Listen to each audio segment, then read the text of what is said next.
نحمده ونصلي على رسوله الكريم. أعوذ بالله من الشيطان الرجيم. بسم الله الرحمن الرحيم. وإذ بوأنا لإبراهيم مكان البيت ألا تشرك بي شيئا وطهر بيتي للطائفين والعاكفين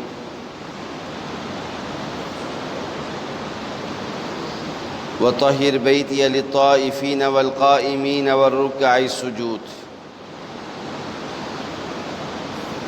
وإذ بوأنا لإبراهيم مكان البيت، جب ہم نے نشاندہی کر دی ابراہیم علیہ السلام کے لیے بیت اللہ کی جگہ کی،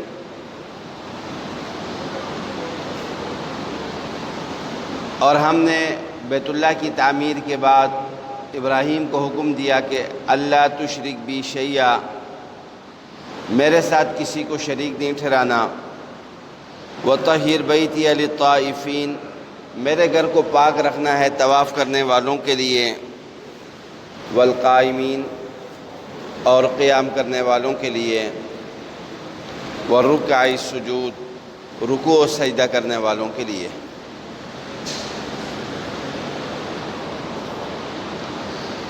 وَأَذِّن فِي النَّاسِ بِالْحَجِّ، اور لوگوں میں اعلان کر دو حج کا، یاتوک رجالاً، کہ وہ آئیں تیرے پاس پاپ عدل، وعلی کل ضامر، اور دبلے پتلے اونٹوں پر، یاتین من کل فج عمیق، وہ آئیں گے دور دور کے راستوں سے، لیشہدوا منافع لہم، تاکہ وہ یہاں آ کر اپنے دینی اور دنیاوی منفعت فائدے حاصل کریں، وَيَذْكُرُوا اسْمَ اللَّهِ فِي أَيَّامٍ معلومات، اور اللہ کا نام لیں معلوم دنوں کے اندر، عَلَى مَا رَزَقَهُم مِّن بَهِيمَةِ الْأَنْعَامِ، یہ اللہ کا نام ان جانوروں پر جو اللہ نے ان کو مویشیوں میں سے عطا کیے ہیں۔ فَكُلُوا مِنْهَا وَأَطْعِمُوا الْبَائِسَ الْفَقِيرَ، خود بھی اس میں سے کھا سکتے ہیں اور بدحال مسکین کو بھی کھلا سکتے ہیں۔ قرآن مجید کھولا تو سورہ حج کی یہ آیات سامنے تھی، اور آج کے اس دن سے مناسبت بھی ہے۔ میرا تو ذہن یہی تھا، جیسے ہوتا ہے تقریباً کہ قرآن کھولوں گا جہاں سے آیا وہیں سے کچھ مناسب جگہ سے شروع کر دیں گے۔ اللہ نے کیا کہ مناسب بڑی بلکہ عین مناسب جگہ سے کی آیات سامنے تھیں۔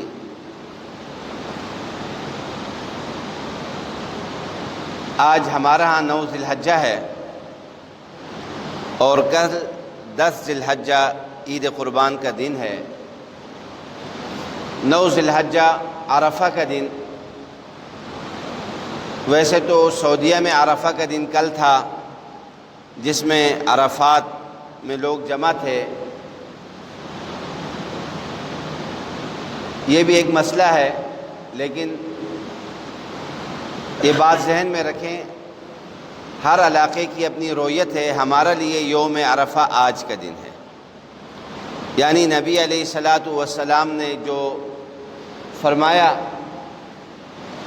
کہ جو عرفہ کا روزہ رکھے گا، میں امید رکھتا ہوں کہ 1 سال پچھلے اور 1 سال اگلے گناہوں کا وہ کفارہ بن جائے، تو اس سے مراد آج کا دن ہے ہمارے ملک میں۔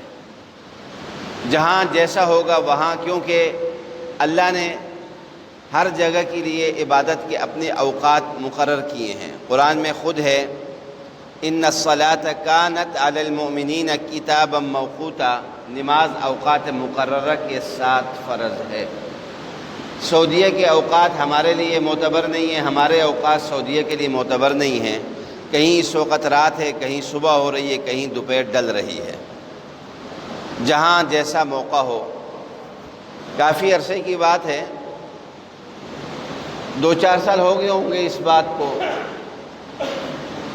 ایک صاحب مجھ سے مسئلہ پوچھنے لگے رمضان المبارک میں کہ میں صبح کی نماز پڑھ کر گھر گیا تو میری طبیعت ٹھیک نہیں تھی، رمضان کے آخری دن تھے، وہ دکاندار تھے اور وہ سیزن ہوتا ہے دکانداروں کا۔ ہمیں تو اسلام و شریعت یہ کہتی ہے کہ نیکیوں کا سیزن ہے، نیکیاں کماؤ، لیکن ہمارے لیے ماحول ایسا بنایا گیا ہے کہ ہمارے کچھ لوگوں کے کاروبار کے سیزن ہی وہ ہوتے ہیں کہ رات بھر جاگتے ہیں اور عید کے دن بڑی مشکل سے عید کی نماز کے بعد یا پہلے وہ پہنچ جاتے ہیں۔ تو اس بیچارے نے بھی کوئی جانا تھا دکان کے اوپر، تو اس نے دیکھا مجھے بخار سا ہو رہا ہے، طبیعت ٹھیک نہیں ہے، تو صبح کی نماز پڑھنے کے بعد گھر گیا ہے اور اپنی طرف سے اجتہاد کیا ہے۔ اس نے دیکھا کہ ابھی سعودیہ میں سحری کا وقت نہیں ہوا، یعنی سحری بند کرنے کا ٹائم نہیں ہوا، ابھی وہاں سحری کھائی جا رہی ہے۔ اس نے اس پر قیاس کرتے ہوئے یہاں دوائی کھا لی اور بعد میں مجھ سے پوچھ رہا ہے کیا یہ میں نے درست کیا، صحیح کیا، میرا روزہ ہو گیا؟ میں کہا بالکل نہیں ہوا۔ تمہیں کس نے کہا ہے اپنی طرف سے مفتی بنو، بلکہ مجتہد بنو؟ تو لوگ ایسے بھی کر لیتے ہیں، جہاں اپنا مقصد ہوتا ہے نا وہاں پھر کسی سے پوچھتے بھی نہیں ہیں، خود ہی مفتی بن جاتے ہیں، خود ہی مجتہد بن جاتے ہیں۔ بہرحال یہ ایک ضمناً بات آئی تھی۔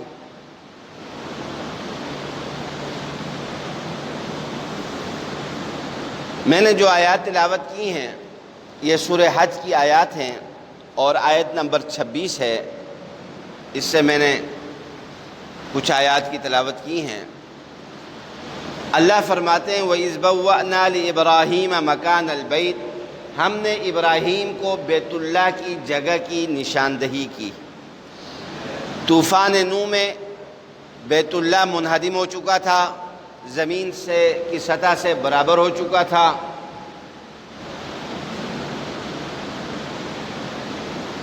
اللہ نے ابراہیم علیہ السلام کی ذمہ داری لگائی کہ بیت اللہ کی تعمیر کی جائے، اور اس کے لیے اللہ نے نشاندہی فرمائی کہ یہ ہے بیت اللہ کی جگہ، اس کی آپ نے کھدائی کر کے یہاں پر آپ نے بیت اللہ بنانا ہے۔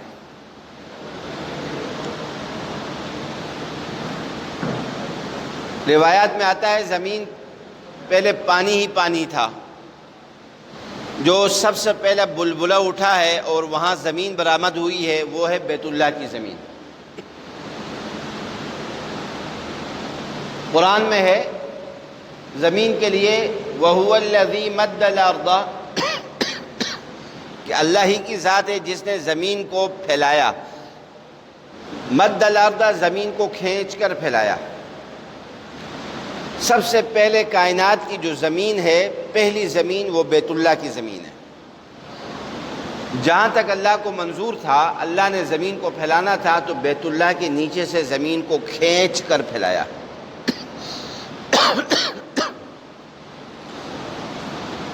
اور قرآن میں مکہ کے لیے ام القریٰ کا لفظ آیا، ام القریٰ، بستیوں کی ماں، یعنی وہاں سے ہی ساری دنیا کی بستیاں آباد ہیں۔ اور فرمایا اللہ نے دوسری جگہ پر ان اول بیت وضع للناس للذی ببکہ، اول گھر جو لوگوں کے عبادت کے لیے بنایا گیا کہ لوگ وہاں آ کر عبادت کریں، وہاں اللہ کی تجلیات ہیں، رحمتیں ہیں، برکتیں ہیں جو ہر وقت وہاں اترتی ہیں۔ 120 رحمتیں ہر وقت بیت اللہ کے اوپر اترتی رہتی ہیں، حدیث میں آتا ہے۔ 60 طواف کرنے والوں پر، 40 نماز پڑھنے والوں پر، 20 صرف بیت اللہ کو دیکھنے والوں پر۔ بیت اللہ کو دیکھنا بھی عبادت ہے۔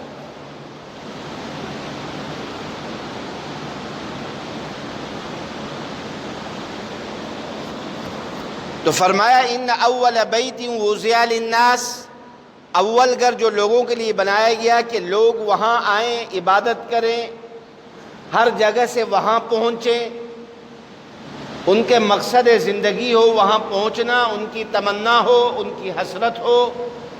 للذی ببکہ، وہ گھر ہے جو ہم نے مکے میں بنایا ہے، یعنی بیت اللہ۔ کیسا ہے؟ مبارکن، برکتوں والا ہے، یعنی وہاں اللہ کی برکتیں، رحمتیں اترتی رہتی ہیں ہر وقت۔ وہدی للعالمین، اور عالم کے لیے، جہاں والوں کے لیے ہدایت ہے۔ ہمارے نبی کو بھی، یعنی آخری نبی محمد الرسول اللہ صلی اللہ علیہ وسلم کو اللہ نے مکے میں مبعوث فرما کر پورے عالم کے لیے بنا دیا، کیونکہ مکہ ام القریٰ ہے، تمام بستیوں کی ماں ہے۔ اور ان اول بیت وضع للناس، اول گھر جو لوگوں کے لیے بنایا گیا ہے کائنات میں، وہ بیت اللہ ہے، اور وہ ہدی للناس ہے۔ یہاں کی بات پورے عالم میں چلے گی۔ موسیٰ اسلام کی بات قوم کے لیے، ابراہیم اسلام کی بات اپنے علاقے کے لیے، ہر نبی علاقے کے لیے آیا یا قوموں کے لیے آیا، پر محمد الرسول اللہ ام القریٰ میں پوری دنیا کے لیے آیا۔ کتاب ملی وہ بھی ہدی للناس، شہر رمضان الذی انزل فیہ القرآن ہدی للناس۔ مرکز ملا ہدی للناس، کتاب ملی ہدی للناس، نبی ملا ہدی للناس۔ انا قرآن میں ہے، اللہ اکبر، انی رسول اللہ الیکم جمیعا یا ایھا الناس انی رسول اللہ الیکم جمیعا۔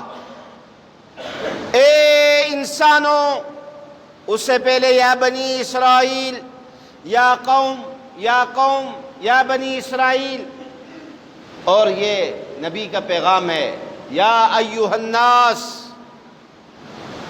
نبی بھی للناس، بیت اللہ بھی للناس، کتاب بھی للناس۔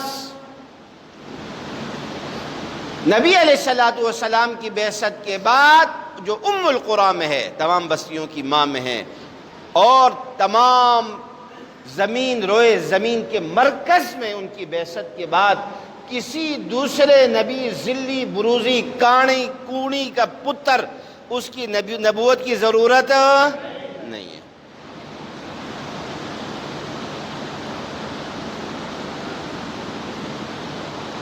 جیسے کل پشاور میں ہوا ہے، جو برائی جہاں نکلے وہیں دفن ہو جائے، یہ بڑا زبردست کام ہے، بڑا ہی زبردست کام ہے۔ جدھر دیکھو ادھر ہی فارغ کر دو، ایسوں کے لیے، ہر کام کے لیے نہیں۔ نبوت کیا، کوئی بھی دعویٰ کر دے اس کو وہیں فارغ کرو۔ سید عطا اللہ شاہ بخاری رحمۃ اللہ علیہ کیا کہنے، اللہ ان کے قبروں پر رحمت فرمائے، قبر پر رحمت فرمائے۔ جسٹس منیر تھا غالباً، ان سے سوال و جواب کر رہا تھا، اس نے کہا شاہ صاحب آپ نے یہ بات اپنے بیان میں کہی ہے کہ مرزا میرے دور میں ہوتا تو میں اس کو قتل کر دیتا؟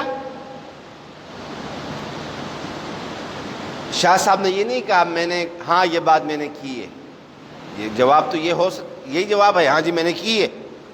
ہم جیسے ہوتا تو ہم کہتے ہیں ہاں جی میں نے کی ہے، بالکل کی ہے، یہی جرأت ہے، یہی دلیری ہے۔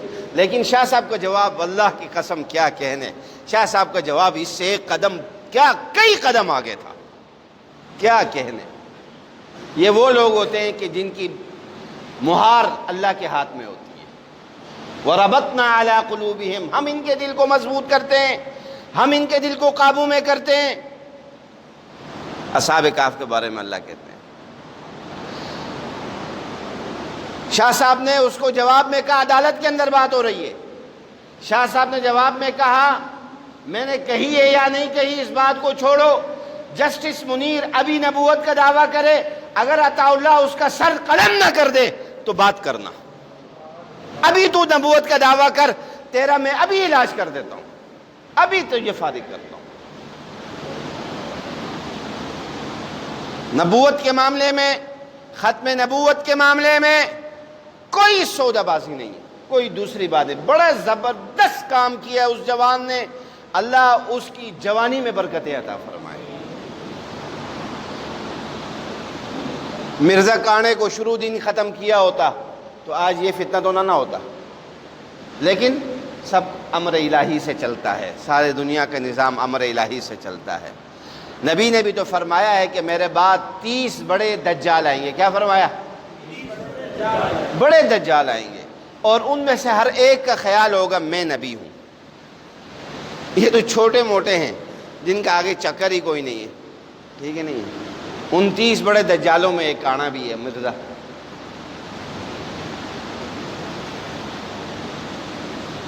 بہرحال بات میں یہ کر رہا تھا کہ بیت اللہ کی، کہ کائنات میں واحد جگہ جو اللہ نے لوگوں کے لیے بنائی ہے تاکہ سارے لوگ وہاں آئیں۔ آپ کہیں گے جی یہ آئیں والی بات کہاں سے کی ہے آپ نے؟ یہاں تو ہے کہ بیت اللہ کی نشاندہی کی ہے۔ دوسری آیت آپ نے پڑھی ہے کہ بھئی وہ مبارک گھر ہے، ٹھیک ہے نہیں ہے؟ قرآن میں ہے، کیا ہے وہ آیت بھائی؟ مثابۃ للناس ہے، کوئی حافظ صاحب ہیں کہ ہم نے بیت اللہ کو مثابۃ للناس بنایا کہ لوگوں کے آنے جانے کی جگہ، لوگ آئیں کچھ جائیں، کچھ آئیں اور کچھ جائیں۔ اور اس سے اوپر والی آیت بھی ہے، شاید یہیں پر آ جائے۔ فرمایا کہ الذی جعلناہ للناس ان الذین کفروا ویصدون عن سبیل اللہ والمسجد الحرام الذی جعلناہ للناس سواء العاکف فیہ والباد۔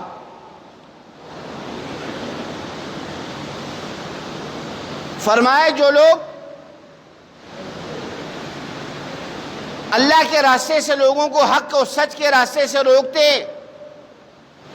میری طرف توجہ، حق اور سچ کے راستے سے لوگوں کو، ذرا زور سے بولو، روکتے ہیں کہ ادھر نہ جانا، اس کے لیے قرآن میں ہے کجیاں ڈھونڈتے ہیں، شبہات پیدا کرتے ہیں، لوگوں کا ذہن خراب کرتے ہیں، لوگوں کے ذہن کو مشکوک بناتے ہیں، شک پیدا کرتے ہیں، متنفر کرنے کی کوشش کرتے ہیں۔ او وابی نے، او گستاخ نے، او نبیاں نو نہیں مان دے، او ولیاں دی گستاخی کر دینے، وہ فلانے وہ فلانے، کسی بھی طریقے سے حق سے لوگوں کو روکتے ہیں۔ اللہ نے ان کو کافر کہا ہے، کیا کہا ہے؟ ان الذین کفروا ویصدون عن سبیل اللہ، وہ لوگ جنہوں نے کفر اختیار کیا، اللہ ان کے کفر کی نشانی کیا ہے؟ کہا لوگوں کو اللہ سے روکنا، اس سے بڑا کیا کفر ہے؟ سب سے بڑا کفر ہے کہ حق و سچ کے راستے سے روکنا۔ آج بھی لوگ حق و سچ سے اسی طرح روکتے ہیں، شبہات پیدا کر کے، کسی بھی طریقے سے نفرت پیدا کر کے، اور یہ ایک الگ موضوع ہے۔ آگے فرمائے والمسجد الحرام، اور مسجد حرام سے روکنے والے، مسجد حرام سے روکنے والے، یہ کافر اللہ کے راستے سے بھی روکتے ہیں، مسجد حرام سے بھی روکتے ہیں۔ کون سی مسجد حرام؟ الذی جعلناہ للناس، دیکھیں یہاں بھی وہ مسجد حرام جو ہم نے لوگوں کے لیے بنائی ہے کہ لوگ وہاں آئیں۔ جامع ضیاء العلوم شاہی جامع مسجد سارے دنیا کے لوگوں کے لیے نہیں ہے، یہ بیگم پورہ کے باسیوں کے لیے۔ ایسی بات ہے کہ نہیں؟ بولو یار، یہ بیگم پورہ کے باسیوں کے لیے، دوسری مسجد اس محلے کی ہے، وہ اس محلے کی ہے، لیکن مسجد حرام پوری انسانیت کے لیے۔ اور آگے خود فرمایا الذی جعلناہ للناس سواء العاکف فیہ والباد، مسجد حرام میں داخل ہونے کے بعد وہاں رہنے والا اور باہر سے آنے والے دونوں برابر ہیں. دونوں کیا ہیں؟ برابر ہیں. وہاں ختم، ساری نیشنلٹیاں ختم، وہاں ایک ہی نام ہے اور وہ ہے اللہ کے لیے جمع ہے بس.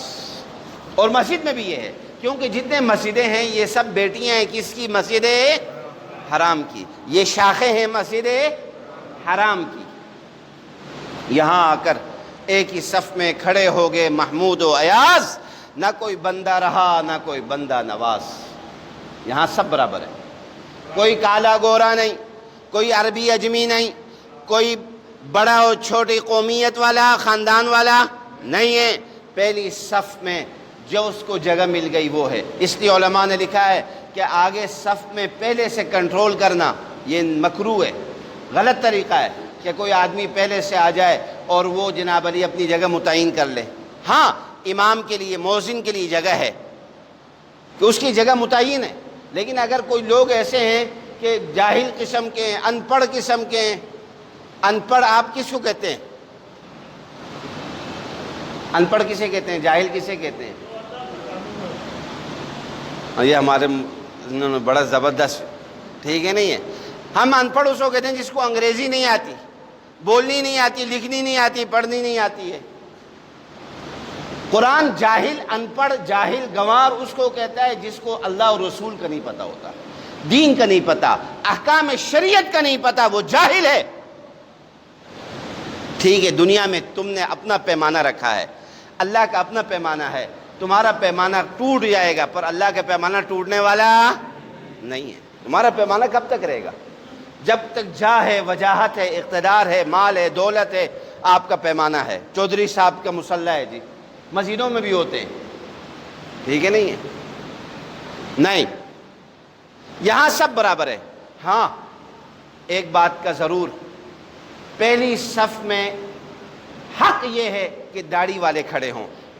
داڑھی مونڈے والوں کو پہلے صف میں کوئی حق نہیں ہے. یہ بات کھلے طور پر سن لو، داڑھی مونڈوں کا پہلی صف میں کوئی حق نہیں ہے. ذرا زور سے بولو، کیا کہا؟ داڑھی مونڈوں کا پہلے صف میں، ذرا زور سے بولو، پھر بولو، ذرا داڑھی مونڈے ذرا زور سے بولو، داڑھی مونڈے زیادہ زور سے بولے. ہمارے علماء میں مفتی رشید احمد صاحب رحمہ اللہ تعالیٰ کراچی والے، وہ اس بارے میں بہت سختی کرتے تھے. میں نے خود دیکھا ان کو، ممبر پر کھڑے ہو جاتے تھے صف بنانے کے لیے. اور اصول بھی یہ ہے، صف بندی کے لیے ممبر پر کھڑا ہونا ہے. ہم تو صرف جمعے میں ممبر پر کھڑے ہو کر صف بندی کر، وہ بھی پوری نہیں کراتے ہیں. ہر نماز میں امام کا حق ہے کہ صف بندی کروائے ممبر پر کھڑے ہو کر. دیکھیں لوگ برابر ہیں کہ نہیں ہیں. فوجیوں کی صفیں اتنی سیدھی نہیں ہو، اگر ان میں کوئی کمی رہ جائے تو وہ قبول ہے، پر نماز میں صف بندی کے اندر کمی بیشی شریعت کو قبول نہیں ہے. اور وہ پہلی صف میں کسی داڑھی مونڈے کو نہیں بیٹھنے دیتے تھے، کھڑے نہیں ہونے دیتے تھے. وہ کہتے تھے مننے آپ پیچھے جاؤ، ابھی آپ نابالغ ہو شریعت کی روح سے، آپ کا ابھی بلوغت نہیں آئی ہے. اس لیے نا داڑھی مونڈے آگے پیچھے کھڑے ہونے کی زیادہ کوشش نہیں کیا کرو. کسی دن ہمارا بھی میٹر گھوم گیا ایسے ہی پیچھے کر دیں گے اور صحیح کریں گے، ٹھیک ہے نہیں ہے؟ اس لیے آگے آگے زیادہ نہ بڑھا کرو، ذرا پیچھے رہا کرو اور کوشش کرو داڑھی جو ہے نا وہ پوری رکھو. بہرحال ٹائم ہو گیا تو بات میں اپنی سمیٹ رہا ہوں. میری بات اسی میں رہ گئی ہے کہ اللہ نے کائنات میں ایک ہی گھر بنایا ہے تاکہ سارے وہاں آئیں. بولو سارے، مثابۃ للناس، لوگوں کے آنے جانے کی جگہ. وہاں آ کر کوئی محمود اور ایاز نہیں رہتا، سب کیا ہو جاتے ہیں؟ برابر ہو جاتے ہیں، ٹھیک ہے. وہ گھر دھرتی پر صرف کون سا ہے؟ بیت اللہ. بولو یار کیا ہے؟ بیت اللہ، اللہ کا گھر بیت اللہ. توجہ ہے آپ کی؟ اللہ کو اللہ ہمارے خالق ہے، خالق انسان ہے. اللہ ہماری فطرت کو جانتے ہیں کہ ہمیں ایک ایسے گھر کی ضرورت ہے جہاں جا کر ہم اپنی عاجزی، انکساری، نیاز مندی کریں، وہاں سے کچھ لے کے آئیں، یعنی روحانیت لے کر آئیں. آج تو ہم جاتے ہیں تو چائنا مال یہاں سے روپوں والا چھوڑ کر ریالوں والا لے کر آتے ہیں، ٹھیک ہے نہیں ہے؟ اور بعض لوگ بڑے ہوشیار بھی ہوتے ہیں، ادھر سے شالمی سے پہلے سارا سامان خرید کر ادھر چھوڑ کے جاتے ہیں، بالکل صحیح کرتے ہیں، ویسے اس تکلفات کی ضرورت بھی نہیں ہے۔ اللہ کو معلوم ہے ہمیں ضرورت ہے، اللہ نے ہماری فطرت کا سامان کیا، ہماری جبلت کا سامان کیا، اللہ نے کائنات میں ایک در ایسا رکھا کہ سب ادھر پہنچے، بوسہ دینا آپ کے اندر کی آواز ہے، آپ کا دل کرتا ہے میں عقیدت میں بوسے دوں، اللہ نے حجر اسود رکھ دیا، آپ کا دل کرتا ہے میں عقیدت اور محبت میں پروانہ بن کر دیوانہ وار گھوموں، جس طرح پروانہ چراغ کے گرد گھومتا ہے، اللہ نے میرے لیے بیت اللہ رکھ دیا، اگر تجھے گھومنا ہے تو بیت اللہ کے گرد گھوم، تجھے لپٹنا ہے تو ملتزم پر لپٹ، تجھے چومنا ہے تو حجر اسود کو چوم، تجھے اگر حجر اسود نہیں ملتا تجھے اشارے سے چومنا ہے تو تب بھی حجر اسود کو چوم، تجھے ملنگ بننا ہے تو حاجی ملنگ ہی ہوتا ہے، او ایک انسلا کپڑا نیچے ہے ایک انسلا کپڑا اوپر ہے، کبھی وہ گرتا ہے کبھی اس کو اٹھاتے ہیں، پھر گرتا ہے پھر سنبھالتے ہیں، یوں پراگندہ حال۔ حدیث میں آتا ہے جتنا حاجی زیادہ پراگندہ حال ہوگا اتنا اللہ کو اچھا لگتا ہے، اتنا بھلا لگتا ہے، اس لیے حاجی کو منع کیا گیا ہے۔ خوشبو والا صابن تو بالکل استعمال نہیں کر سکتا، لیکن حاجی احرام کے بعد بھی اپنی زیب و زینت کی طرف توجہ نہ کرے، بکھرے بال رکھے، ملنگ بنے، صحیح معنوں میں ملنگ بنے، تاکہ اللہ کو اس پر پیار آ جائے، مٹی میں اپنا سر رکھ کر اللہ کے آگے عاجزی اور نیاز مندی کرے۔ یہ ہماری اندر کی آواز تھی، فطرت کی آواز تھی۔ اللہ نے اس مقصد کو پورا کرنے کے لیے کائنات میں ایک جگہ رکھی ہے، اور وہ ہے کیا؟ بولو، بیت اللہ۔ بولو، بتاؤ، اب تم ذرا اپنے دل پر ہاتھ رکھ کر بتاؤ، اگر ہر در پہ جھکنا ہے تو بیت اللہ کی اہمیت رہ گئی ہے؟ بولو، رہ گئی ہے؟ اگر ہر قبر پر تم نے چادریں چڑھانی ہے تو بیت اللہ کے غلاف کی کوئی اہمیت ہے؟ بیت اللہ کے غلاف کی کوئی اہمیت نہیں ہے۔ بیت اللہ کا غلاف زمانہ جاہلیت سے چڑھتا تھا، اسلام نے نہیں چڑھایا، لیکن اسلام نے زمانہ جاہلیت کے اس عمل کو باقی رکھا اور اس کو اسلام کا حصہ بنایا۔ جتنی جاہلیت میں بری چیزیں تھیں اسلام نے اس کو کاٹ کر ختم کر دیا، جتنی اچھی چیزیں تھیں اسلام نے اس کو باقی رکھ کر اس میں مزید نکھار کو پیدا کیا۔ اگر ہر قبر پر تم نے چادریں چڑھانی ہیں تو بیت اللہ کی اہمیت رہے گی؟ میں یہ خصوصاً نئے آنے والے ساتھیوں کو دعوت دے رہا ہوں، میری آواز باہر آ رہی ہے؟ سمجھ بھی آ رہی ہے کہ خالی آواز آ رہی ہے؟ اگر آپ نے ہر قبر کی پائنتی کو چومنا ہے تو حجر اسود کی اہمیت رہتی ہے؟ اگر آپ نے اپنے پیر کو ہاتھ لگا کر چومنا ہے، جس کا ہاتھ نہیں لگتا وہ رومال پھینک کر اس کو چوم لیتا ہے، جس کا نہیں تو ایسے ہاتھ کر کے چومتا ہے، تو حجر اسود کی بیت اللہ کی اہمیت رہتی ہے؟ حجر اسود بیت اللہ کا حصہ ہے۔ بیت اللہ کی کسی دیوار کو لپٹنا، کسی دیوار کو چومنا کی اجازت نہیں ہے سوائے حجر اسود کے۔ بیت اللہ کی کسی دوسری دیوار کو اس طرح لپٹنا، اس کی اجازت نہیں ہے جس طرح ملتزم کو لپٹ کر آپ آہوزاری کر سکتے ہیں۔ اگر آپ نے لپٹنا ہے، اگر بیت اللہ کو پر بھی لپٹنا ہے اور کسی آستانے پر، جی حضرت علی حجویری کے دربار پر، وہاں پر یہ ایک قبہ سے بنا ہوا ہے، ایک اندر محراب، ایک 4 کونا 6 کونا جگہ بنی ہوئی ہے، جی یہاں پر اجمیر والے نے اعتکاف کیا تھا، ہے نا جگہ؟ بولو یار، اجمیر والے نے یہاں کیا کیا تھا؟ اعتکاف کیا تھا، اس کو جالیوں سے بند کیا ہوا ہے، جس طرح مقام ابراہیم ہے، جس طرح کیا ہے؟ مقام ابراہیم ہے، بالکل اسی کی شیب ہے، آپ دیکھ لیں، اور اس کو لوگوں نے ہاتھ لگا لگا کر اس سنگ مرمر کو چوم چوم کر لوگوں نے پیلا کیا ہوا ہے کہ نہیں کیا ہوا؟ اگر آپ نے یہاں بھی ہاتھ لگانا ہے تو بیت اللہ کے دروازہ ملتزم جہاں آپ ہاتھ لگا کر چمٹتے ہیں، گال لگاتے ہیں، سینہ لگاتے ہیں، آہوزاری کرتے ہیں، اس کی اہمیت رہے گی؟ اللہ تو کہتے ہیں میں نے وہ بنایا ہے، وہ گھر بنایا ہے، ادھر آؤ، ادھر پھیرے ڈالو، اگر قبر اور آستانوں کے پھیرے ڈالنے بیت اللہ کی اہمیت کیا رہے گی؟ اور اگر تم نے قبروں اور آستانوں کا پانی لے کر اپنے مریضوں کو جانا ہے، وہاں کا پانی اپنے مریضوں کو پلانا ہے، تبرک کے طور پر لے کے جانا ہے، تو بیت اللہ کے زمزم کی کوئی اہمیت رہے گی؟ کیا اہمیت رہ جاتی ہے؟ آپ وہاں سے زمزم لاتے ہیں، ادھر سے ایک آدمی علی حجویری کے قبر سے جا کر پانی بھر کر لے آتا ہے، کیا اہمیت ہے؟